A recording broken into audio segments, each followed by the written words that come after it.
কলেজৰ জৰিয়তে অসমৰ মহাবিদ্যালয় আৰু বিশ্ববিদ্যালয়সমূহত আণ্ডাৰ গ্ৰেজুৱেট কোৰ্চত নামভৰ্তিৰ প্ৰক্ৰিয়া আজিৰ পৰা আৰম্ভ হৈছে। যোৱাকালি ফাৰ্ষ্ট মেৰিট লিষ্টখন 5 বজাৰ আগত প্ৰকাশ হোৱাৰ কথা আছিল, কিন্তু 5 বজাৰ আগত সকলো মহাবিদ্যালয়ে প্ৰকাশ কৰিব নোৱাৰিলে। নিশালৈ প্ৰকাশ হৈছে। ৰাতিপুৱা 2-এখন মহাবিদ্যালয়ৰ ফাৰ্ষ্ট মেৰিট লিষ্ট প্ৰকাশ হৈছে।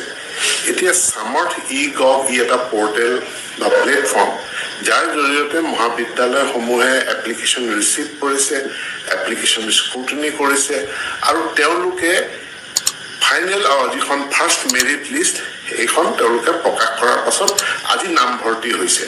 এতিয়া এই নামভৰ্তিৰ প্ৰক্ৰিয়াটো আজিৰ পৰা আৰম্ভ হৈ প্ৰায় 31 জুলাইলৈকে নামভৰ্তিৰ প্ৰক্ৰিয়া চলিব। অহাকালি বা পৰহি লাষ্ট ডেট বুলি কোনো কথা নাই। ফাৰ্ষ্ট মেৰিট লিষ্টৰ পাছত এখন ছেকেণ্ড মেৰিট লিষ্ট হ'ব, ছেকেণ্ড মেৰিট লিষ্টৰ পাছত থাৰ্ড মেৰিট লিষ্ট ওলাব আৰু তাৰ পাছত স্পট এডমিশ্যন হ'ব।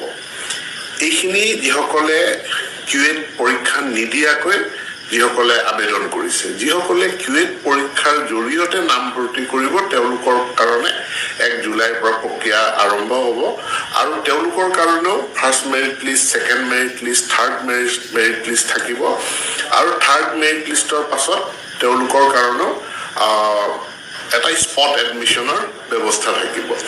এই গোটেইখিনি হৈ যোৱাৰ পাছত 29, 30, 31 জুলাই ফাইনেল কিউএট, নন কিউএট সকলো ছাত্ৰ ছাত্ৰীৰ কাৰণে স্পট এডমিশ্যনৰ ব্যৱস্থা থাকিব।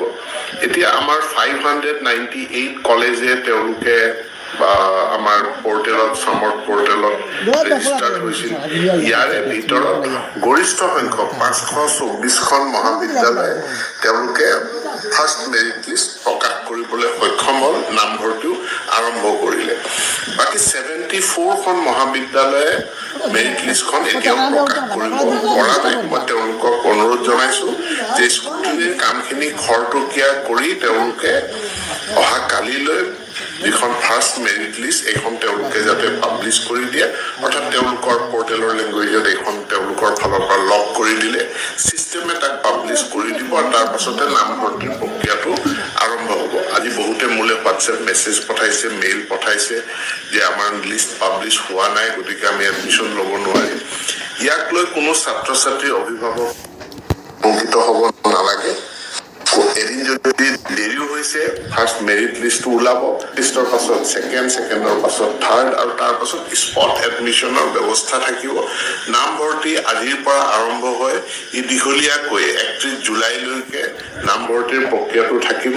প্ৰত্যেকজন ছাত্ৰ ছাত্ৰী মহাবিদ্যালয়ৰ তেওঁলোকৰ যিখন মহাবিদ্যালয় চুজ কৰিছে তাৰ ভিতৰতে যাতে তেওঁলোকে এডমিশ্যন পায়, তাৰ কাৰণে ব্যৱস্থাটো সহায়ক হিচাপে উচ্চ শিক্ষা বিভাগে কাম কৰি আছে। এইটো এটা পৰ্টেলটোত কোনো ত্ৰুটি নাই, কোনো আসোঁৱাহ নাই। মহাবিদ্যালয়সমূহে তেওঁলোকৰ ফালৰ পৰা খৰতকীয়াকৈ ব্যৱস্থাখিনি গ্ৰহণ কৰিলে, অৰ্থাৎ মেৰিট লিষ্টখন প্ৰকাশ কৰাৰ ব্যৱস্থা কৰক আৰু নামভৰ্তিৰ ব্যৱস্থা কৰিবৰ কাৰণে মই অনুৰোধ জনাইছো আৰু কাকো শংকিত নহ'বৰ কাৰণে আবেদন জনাইছো।